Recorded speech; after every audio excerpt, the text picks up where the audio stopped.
मैं सज्जन सिंह यादव, सहायक आचार्य इतिहास, राजकीय महाविद्यालय कोटपुतली। प्रिय विद्यार्थियों, बीए पार्ट फर्स्ट ईयर इतिहास विषय के विद्यार्थियों हेतु प्रस्तुत वीडियो का विषय है ऋग्वैदिक कालीन आर्यों का राजनैतिक जीवन या उनका राजनैतिक संगठन। देखिए, आर्य कई जनों में विभक्त थे।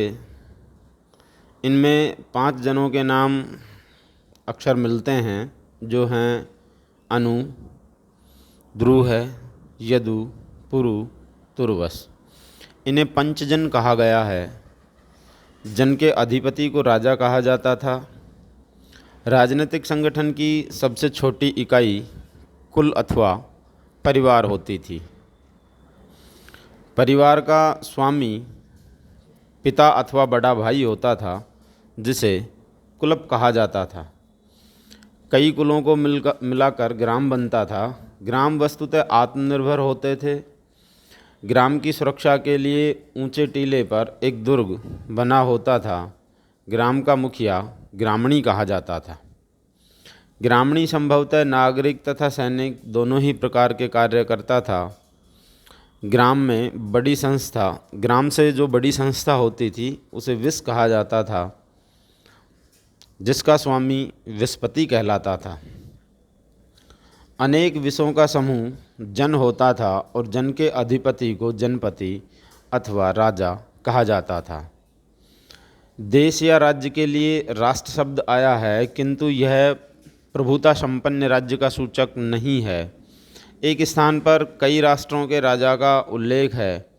आर्यों के विभिन्न जन परस्पर युद्ध करते रहते थे। ऋग्वेद में एक स्थान पर 10 राजाओं के युद्ध, दासराज्य युद्ध का उल्लेख हुआ है, जो भरतों के राजा सुदास के साथ हुआ था।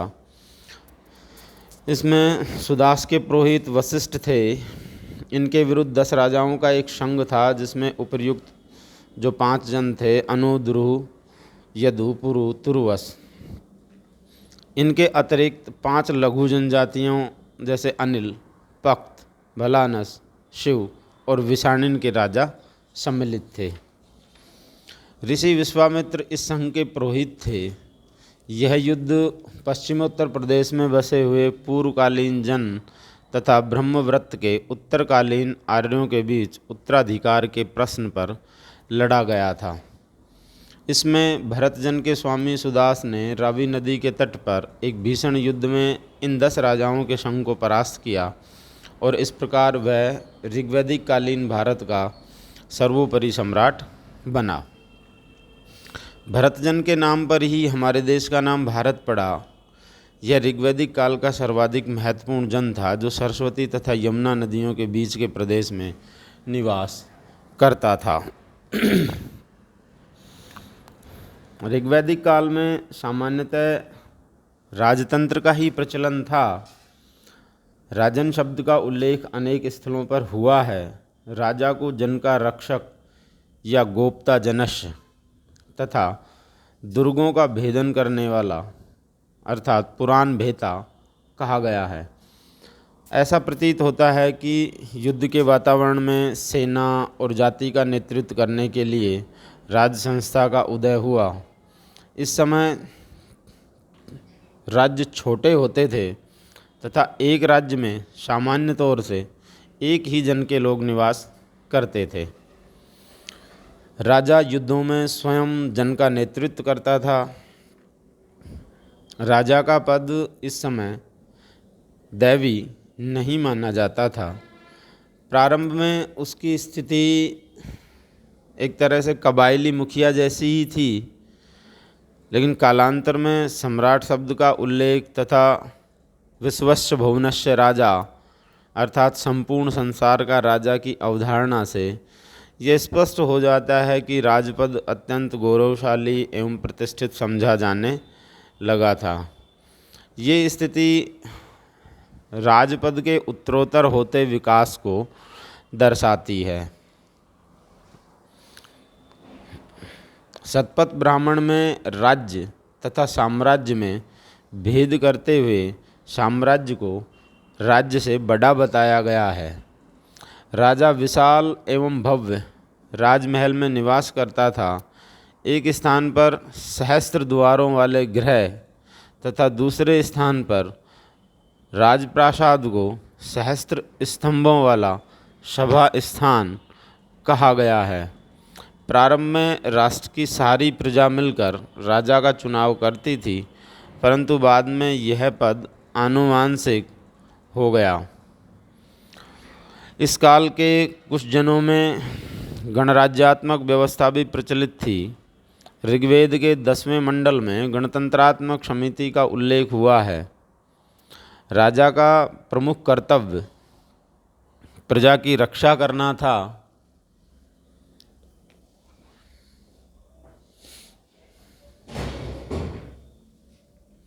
रक्षा के बदले प्रजा राजा को उपहार आदि प्रदान करती थी। ऋग्वेद में बलि शब्द का उल्लेख कई स्थानों पर मिलता है। इसका प्रयोग भेंट अथवा देवताओं को चढ़ावे के अर्थ में किया गया है। यह स्पष्ट नहीं है कि प्रजा स्वेच्छा से इसे राजा को देती थी अथवा यह अनिवार्य कर था। यह पूरी तरह से स्पष्ट नहीं होता है। लगता यह है कि जन के लोग स्वेच्छा से ही राजा को बलि प्रदान करते थे, किंतु विजित जातियों से यह अनिवार्य रूप से लिया जाता था।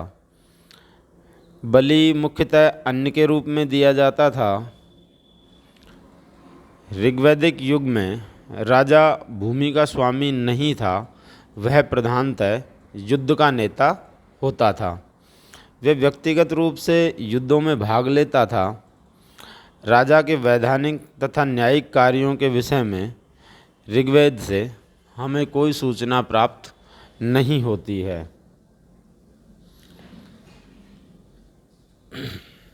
राजा के अतिरिक्त सभा और समिति नामक दो संस्थाएं होती थी, जिनको ऋग्वैदिक कालीन आर्यों के राजनीतिक जीवन में महत्वपूर्ण माना जाता है। सभा और समिति राजा की निरंकुशता पर नियंत्रण रखती थी। ऋग्वेद में अनेक स्थानों पर सभा का उल्लेख हुआ है, किंतु उसके कार्यों पर ऋग्वेद में ज़्यादा प्रकाश नहीं डाला गया है। ऐसा प्रतीत होता है कि सभा कुलीन अथवा वृद्ध मनुष्यों की संस्था थी, जिसमें उच्च कुल में उत्पन्न व्यक्ति ही भाग ले सकते थे, जबकि समिति जो थी वो सर्वसाधारण की सभा होती थी, जिसमें जनों के सभी व्यक्ति अथवा परिवारों के मुखिया भाग ले सकते थे। इन दोनों ही संस्थाओं का शासन पर महत्वपूर्ण प्रभाव होता था। राजा के अभिषेक के लिए इनकी सम्मति आवश्यक समझी जाती थी। ऋग्वेद में न केवल राजा तथा समिति के बीच पूर्ण सहमति, अपितु समिति के सदस्यों के बीच परस्पर मतैक्य पर बल दिया गया है। इस प्रकार यह स्पष्ट हो जाता है कि ऋग्वैदिक आर्यों के जीवन में सभा और समिति दोनों ही संस्थाओं का महत्वपूर्ण प्रभाव था। समिति राजा के निर्वाचन, उसे पदमुक्त करने और उसके पुनर्निर्वाचन तक के कार्य संपादित करती थी। ऋग्वेद में पुरोहित, सेनानी तथा ग्रामणी, इन तीनों अधिकारियों का उल्लेख मिलता है। युद्ध के समय पुरोहित राजा के साथ जाता था तथा उसकी विजय के लिए देवताओं से प्रार्थना करता था। शिक्षक, पथ प्रदर्शक तथा मित्र के रूप में पुरोहित राजा का मुख्य साथी होता था। राजा पुरोहित का बड़ा सम्मान करता था। उनका प्रभाव शासन पर भी होता था। ऋग्वेद में वशिष्ठ, विश्वामित्र आदि पुरोहितों के नाम मिलते हैं, जिनकी बहुत अधिक प्रतिष्ठा थी। सेनानी राजा के आदेशानुसार युद्ध में कार्य करता था। शांति काल में संभवतः उसे नागरिक कार्यों को भी करना पड़ता था। ग्रामणी जो था वो प्रशासनिक और सैनिक कार्यों के लिए ग्राम का नेता होता था। वह ग्राम की जनता के हितों का प्रतिनिधित्व करता था। स्पष्ट तथा दूत नामक कर्मचारियों का भी उल्लेख हमें प्राप्त होता है। स्पष्ट एक तरह से गुप्तचर का कार्य करते थे। इसके अतिरिक्त और भी राज्य कर्मचारी रहे होंगे, परंतु उनका उल्लेख ऋग्वेद में प्राप्त नहीं होता है।